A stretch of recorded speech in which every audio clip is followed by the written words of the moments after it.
Was a very unique place in history. Henry Parham is the last living African-American D-Day combat veteran. He shared his war experience and what happened when he got back home with reporter Gary Truckman.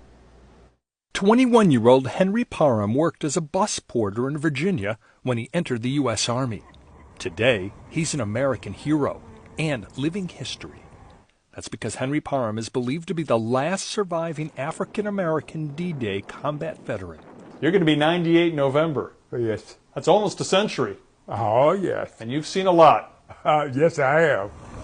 No, you don't want to go down the steps. Henry Parham, who lives in Pittsburgh with his wife Ethel, vividly remembers fellow soldiers drowning off Omaha Beach and the Nazi air bombardments.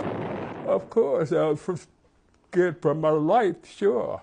He was part of a most unique Army combat unit, the 320th Barrage Balloon Battalion. The mission?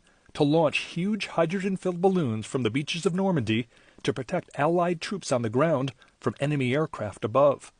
And most notably, all the soldiers in the battalion were black. Only a relatively small number of black troops were able to be part of the D-Day invasion. The U.S. military still segregated and discriminatory. That's the way things were. We were separated from white and black, but I was doing my duty. He has always tried to focus on the positive. When you came back home after the war, fighting for Americans' liberty, fighting for freedom, and realizing when you got back, you still didn't have that same liberty and same freedom that white Americans had. Were you disappointed? Were you surprised? Or did you expect that? Well, no, I wasn't disappointed because I grew up under those conditions. His wife of 45 years says her husband's optimism has served him well.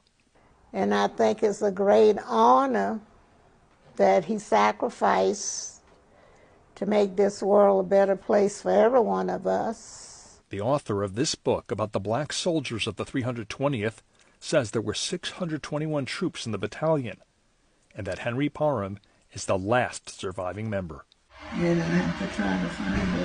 After being modestly quiet about his World War II experiences for decades, Henry Parham has now received accolades and medals, including the prestigious French Legion of Honor Award. I thank God that with all the accolades that are going around, that he's alive to witness it.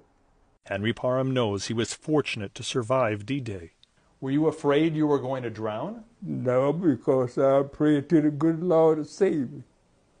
Did you know how to swim? No. Despite the hardships before, during, and after the war, Private First Class Parham is very grateful to have served. I did my duty. I did what I was supposed to do as an American. An American hero.